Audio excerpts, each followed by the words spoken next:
থেকে ব্রাজিল যাওয়ার কথা ছিল। এই সম্পূর্ণ সফর অতিক্রম করতে তার 18 ঘন্টা লাগার কথা, কিন্তু তার লেগেছে 35 বছর। এই ফ্লাইটটি প্রায় 35 বছর পর তার গন্তব্যস্থলে পৌঁছায়। আর এই ফ্লাইটটি যখন ব্রাজিলের এয়ারপোর্টে ল্যান্ড করে তখন সবাই যা দেখল তাতে হতবাক হয়ে যায়। কারণ সেই ফ্লাইটে যে মোট 92 জন মানুষ ছিল তারা সকলেই ছিল মৃত। তারা সবাই কঙ্কালে পরিণত হয়ে যায়। এমনকি সেই প্লেনটি যে পাইলট চালাচ্ছিল তিনিও কঙ্কাল হয়ে গিয়েছিলেন। এই ঘটনা জুড়ে অনেক প্রশ্ন থেকে গেছে, যেমন 35 বছর ধরে বিমানটি কোথায় ছিল, সেই বিমানে থাকা সকলের সাথে আসলে কি ঘটেছিল, আর একজন মৃত পাইলট কিভাবে নিরাপদে বিমানটিকে ল্যান্ড করিয়েছেন। তো আজ আমরা জানব সেই ঘটনার রহস্য, যা আসল নাকি নকল তা নিয়েও জানব। আর বন্ধুরা, ভিডিওটি অনেক আকর্ষণীয় হতে যাচ্ছে, স্কিপ না করে সম্পূর্ণ ভিডিও দেখুন, কারণ আমরা কথা বলতে যাচ্ছি টাইম ট্রাভেল নিয়ে। এই ভিডিওতে আমরা জানবো আসলে টাইম ট্রাভেল সম্ভব কিনা, আর যদি হ্যাঁ হয় তাহলে তা কিভাবে সম্ভব। আর এই যে বিমানটি 35 বছর পর ফিরে আসলো, আসলে এটি কি কোনো টাইম লুপে আটকে গিয়েছিল কিনা। তাহলে চলুন টাইম ট্রাভেলের সমুদ্রে গিয়ে একটু দেখে আসা যাক। আর শুরু করা যাক বাংলা ভয়েস টিভির আরেকটি অসাধারণ ভিডিও। 4 সেপ্টেম্বর 1954 সালে স্যান ডিয়েগোর একটি এয়ারলাইন্সের একটি ফ্লাইট, যার নাম EWA-513, যেটি ব্রাজিলের পোর্টো আলেগ্রে যাত্রার জন্য রওনা দেয়। এই বিমানে প্রায় 92 জন লোক ছিল, যাদের 88 জন ছিল যাত্রী আর 4 জন ছিল ক্রু মেম্বার। এই ফ্লাইটকে তার গন্তব্যে পৌঁছাতে 18 ঘন্টা লাগার কথা ছিল, কিন্তু আটলান্টিক মহাসাগরের উপর দিয়ে যাওয়ার সময় বিমানটির কন্ট্রোল সেন্টারের সাথে যোগাযোগ বিচ্ছিন্ন হয়ে যায়। বিমানটি রাডার থেকে পুরোপুরিভাবে গায়েব হয়ে গিয়েছিল। কন্ট্রোল সেন্টার মনে করে বিমানটি কোনো দুর্ঘটনার শিকার হয়েছে। এভাবে দিন চলে গেছে, মাস চলে গেছে, বছরও কেটে গেছে, কিন্তু বিমানটির কোনো তথ্যই পাওয়া যাচ্ছিল না। স্যান ডিয়েগোর এই মিসিং ফ্লাইটকে খুঁজতে সরকার অনেকগুলো মিশন করে, কিন্তু সবগুলোই ব্যর্থ হয়। এই দুর্ঘটনার কোনো প্রমাণ পাওয়া যাচ্ছিল না।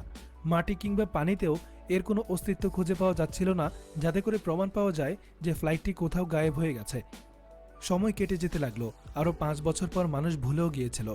12 অক্টোবর 1979 সালে পোর্টো আলেগ্রের রাডারে একটি অজানা প্লেন দেখা যায়। এটি পোর্ট আলেগ্রের এয়ারপোর্টের দিকেই আসছিল, আর সেখানের কন্ট্রোল সেন্টার বিমানটির সাথে যোগাযোগ করার চেষ্টা করে। প্লেন মিসিং হওয়ার প্রায় 2 বছর পর স্যান ডিয়েগো পোর্ট বন্ধ করে দেওয়া হয়, আর 35 বছর পর স্যান ডিয়েগো এয়ারলাইন্সের এই প্লেন পোর্টো আলেগ্রের এয়ারপোর্টে ল্যান্ড করতে যাচ্ছিল। এয়ারপোর্ট অথরিটি পরিষ্কার দেখতে পেলেন এই বিমানটিতে স্যান ডিয়েগো লেখা রয়েছে, আর এটি সেই প্লেন যেটি এখানে 35 বছর পূর্বে ল্যান্ড করার কথা ছিল। যখন ফ্লাইটটি এয়ারপোর্টে ল্যান্ড করে তখন মানুষ জানতে পারে যে এটি সেই বিমান 513, যেটি 35 বছর পূর্বে গায়েব হয়ে যায়। সবাই অনেকক্ষণ পর্যন্ত অপেক্ষা করে, কিন্তু তাও যখন বিমানটি থেকে কেউ বাইরে আসলো না, কন্ট্রোল সেন্টার সেই বিমানের পাইলটকে অনেক মেসেজ পাঠায়। কয়েক ঘন্টা পরেও যখন কোনো জবাব এলো না, তখন সেখানকার সিকিউরিটি তার দরজা ভেঙে ভেতরে ঢোকার সিদ্ধান্ত নেন। কিছুক্ষণ পরে দরজা খোলার মাধ্যমে সিকিউরিটি যখন ভেতরে ঢুকলো, তখন তারা সবাই হতভম্ব হয়ে যান, কারণ এই বিমানে থাকা প্রতিটি ব্যক্তি কঙ্কাল হয়ে গিয়েছিল। তারা প্রত্যেকেই অনেক বছর পূর্বেই মারা গিয়েছিলেন। এরপর পাইলট চেম্বারের দরজা খোলার চেষ্টা করা হয়, কারণ বিমানটি খুবই নিরাপদেই ল্যান্ড করেছিল। তাই সবাই মনে করতে লাগলেন যে বিমানের পাইলট হয়তো জীবিত আছেন, কিন্তু ককপিটের ভিতরের দৃশ্য ভয়ানক ছিল।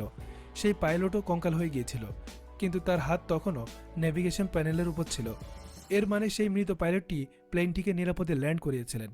ব্রাজিল সরকার এই বিমানের ইনভেস্টিগেশনকে টপ সিক্রেট রাখেন, কিন্তু মিডিয়া থেকে কোনো কিছুই বেশি দিন লুকিয়ে রাখা যায় না। একদিন একটি আর্টিকেলে পুরো ঘটনার বর্ণনা একটি খবরের কাগজে প্রকাশ পায়। যখন এই ঘটনা মানুষের সামনে আসে, তখন অনেকগুলো মিডিয়া হাউস আর প্যারানর্মাল ইনভেস্টিগেটররা এর দিকে আলোকপাত করেন। সেই সময়কার সবচেয়ে বিখ্যাত প্যারানর্মাল ইনভেস্টিগেটর ডাক্তার আটেলো এই ঘটনা তদন্ত করেন, আর এর পুরো ঘটনা তদন্ত করার পর তিনি এই ফলাফলে পৌঁছেন যে এই প্লেন একটি টাইম লুপে আটকে গিয়েছিল। মানে এই বিমানটি যাত্রা করার সময় পথেই এমন কোনো একটি জায়গায় আটকে গিয়েছিল যেখানে সময় পৃথিবীর চাইতেও দ্রুতবেগে চলছিল। সেই অনুযায়ী এই বিমানটিকে স্যান ডিয়েগো থেকে আসতে 18 ঘন্টায় লেগেছিল, কিন্তু সেটি সেই প্লেন অনুযায়ী। কিন্তু এখানে পৃথিবীতে প্রায় 35 বছর কেটে গেছে। আর যখনই সেই বিমানটি টাইম লুপ থেকে বের হয়ে এসে পৃথিবীতে পৌঁছায়, তখন পৃথিবী অনুযায়ী যখন 35 বছর পার হয়ে গেছে, তখন এখানে আসতেই তাদের সকলের মৃত্যু ঘটে। সবার একটাই প্রশ্ন ছিল যে 35 বছর পর্যন্ত একটি বিমান কিভাবে আকাশে উড়ে থাকতে পারে। তার ফুয়েল শেষ হয়ে যাওয়ার কথা ছিল, কিংবা জমিনে ক্র্যাশ হয়ে যাওয়ার কথা, কিন্তু থিওরি অনুযায়ী প্লেনটি শুধু 18 ঘন্টায় লেগেছিল যাত্রা করা অবস্থায়।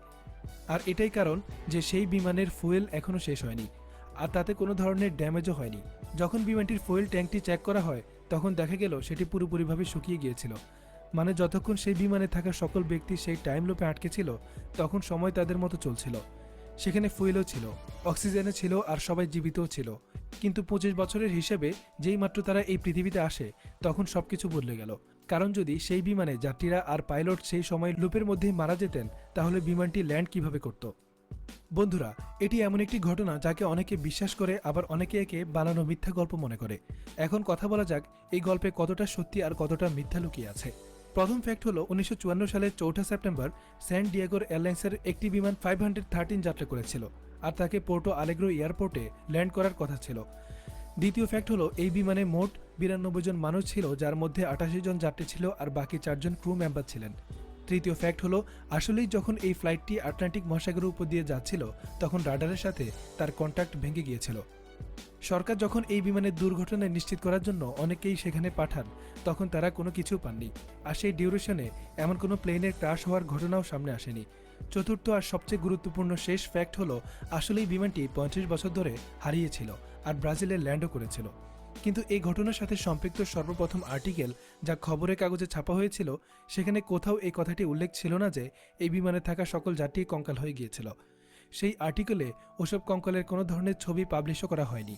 এই ঘটনা থেকে যদি কঙ্কালগুলো ব্যাপারটিও সরিয়ে দেওয়া হয় তাহলেও এটি অনেক বড় বিষয়। চিন্তার বিষয় হলো এই ফ্লাইট আসলে 35 বছর ধরে কোথায় হারিয়েছিল। এই ঘটনার আজ 30 বছর পূর্ণ হতে চলল, আর সত্যিই যদি সরকার এই ঘটনার উদ্ঘাটন করতে চাইতেন তাহলে কোনো না কোনো প্রমাণ অবশ্যই সামনে আসতো। হতে পারে এটির অনুসন্ধান সম্পন্ন হয়ে গেছে, আর এটাও হয়তো জানা হয়ে গিয়েছিল যে বিমানটি এত বছর কোথায় ছিল, কিন্তু এই সম্পর্কে কোনো কথাই মিডিয়াতে পাবলিশ করা হয়নি। আপনার কি মনে হয়, এটি কি কোনো ধরনের সায়েন্টিফিক এক্সপেরিমেন্ট ছিল যা ব্যর্থ হয়ে গিয়েছিল, নাকি আসলেই এটি কোনো টাইম ট্রাভেলের প্রমাণ? বারমুডা ট্রায়াঙ্গেল আমাদের পৃথিবীর এমন একটি জায়গা যেখানে প্রায় এমন ঘটনা দেখতে পাওয়া যায়। এই জায়গাতে প্লেন আর জাহাজ প্রায় বিলুপ্ত হয়ে যায়, আর তাদের ব্যাপারে অনেক বছর ধরেই কিছু আর জানা সম্ভব হয় না। তাহলে এই বিমান 513 কিও বারমুডা ট্রায়াঙ্গেলের মতো কোনো শক্তির শিকার হয়ে গিয়েছিল? আপনার কি মনে হয় আমাদের কমেন্ট করে অবশ্যই জানাবেন। আমি তো এটা ভাবছি যে সেই প্লেনে যে সিকিউরিটি গার্ড ঢুকেছিল তখন কঙ্কাল পাইলট যদি আচমকা তাদের বলতো যে ভাই কি অবস্থা, তাহলে তাদের কি অবস্থা হতো। যাই হোক, এটি একটি জোক ছিল। এখন কথা বলা যাক টাইম ট্রাভেল নিয়ে। সর্বপ্রথম যে প্রশ্নটি আমাদের মাথায় আসে যে আসলেই কি টাইম ট্রাভেল সম্ভব? এর উত্তর হলো হ্যাঁ, এটি সম্ভব। কারণ অ্যালবার্ট আইনস্টাইন এর থিওরি অফ রিলেটিভিটিতে এই জিনিসটি স্পষ্টভাবে উল্লেখ করা আছে যে টাইমকে পরিবর্তন করা সম্ভব, আর আমরাও সময়ের আগে কিংবা পেছনে যেতে পারি। এই থিওরি অনুযায়ী কোনো জিনিস যদি লাইটিং স্পিডে ট্রাভেল করে তাহলে সেই অবজেক্টের জন্য টাইম স্লো হয়ে যায়। এই ফ্যাক্টসকেই প্রমাণ করার জন্য একটি এক্সপেরিমেন্টও করা হয়েছিল, যেখানে দুটি ঘড়ি নেওয়া হয়, দুটোতেই সময় একই ছিল। একটিকে পৃথিবীতে কনস্ট্যান্ট রাখা হয় আর একটি ঘড়িকে একটি জেট বিমানে রাখা হয়েছিল। সেই জেট বিমানটি তার পূর্ণ গতিতে একটি দূরত্ব অতিক্রম করে, আর এরপর যখন দুটি ঘড়ির সময়কে মিলানো হয় তখন জেট বিমানের ভিতরে যে ঘড়িটি রাখা ছিল তার সময়টি পৃথিবীর মাটিতে থাকা ঘড়ির চাইতে 5 সেকেন্ড পেছনে ছিল। শুধু 5 সেকেন্ডের পার্থক্য ছিল, কারণ জেটের গতি লাইটিং গতির সাথে পাল্লা দিতে পারবে না। একে একটি উদাহরণ হিসেবে ধরি। ধরুন আপনার কাছে এমন একটি ডিভাইস আছে যেটি লাইটিং স্পিডের চাইতেও দ্রুত গতিতে ট্রাভেল করতে পারে। এখন আপনি যখন তাতে 1 ঘন্টা ট্রাভেল করেন তখন আপনার ঘড়িতে সময় হলো 9:55। তখন পৃথিবীর সব ঘড়িতে 10টা বাজছে, তাহলে স্বাভাবিকভাবেই আপনার ঘড়িতেও 10টা বাজারই কথা। কিন্তু না, আপনি দ্রুত চলছিলেন তাই আপনার জন্য সময় আসতে চলছিল, আর আপনি 5 মিনিট সময় পেছনে চলে আসেন। এখন আপনি সেই দুনিয়া দেখুন যেটিতে 9:55 ছিল। যখন দুনিয়া 5 মিনিট আগে চলে গেছে, 10টা বাজছে, অনেক কিছুই পরিবর্তন হয়ে গেছে। চিন্তা করুন, এই একই পার্থক্য যদি ঘন্টা কিংবা বছরের কোঠায় হয় তাহলে একেই বলা হচ্ছে টাইম ট্রাভেল। মানে পৃথিবী আসলে আরেকটি সময় চলছে, কিন্তু আপনি সময় থেকে পিছিয়ে চলে এসেছেন। আর এভাবেই যখন সময় থেকে পেছনে যাওয়া সম্ভব, সেভাবে আগে যাওয়াও সম্ভব। শুধু সমস্যা হলো আমাদের কাছে এখনও এমন কোনো টেকনোলজি ডেভেলপ হয়নি যা কিনা আমাদের এমন একটি ডিভাইস দিতে পারে যা লাইটের গতির চাইতেও দ্রুত ট্রাভেল করতে পারে। এর সাথেই শেষ করছি আজকের বাংলা ফার্স্ট টিভির এই ভিডিও। ভালো লেগে থাকলে লাইক করে দিবেন, নতুন হলে সাবস্ক্রাইব করবেন, আর দেখা হবে পরবর্তীতে নতুন কোনো ভিডিও নিয়ে, নতুন কোনো টপিক নিয়ে। ততক্ষণ পর্যন্ত ভালো থাকুন, সুস্থ থাকুন। আল্লাহ হাফেজ।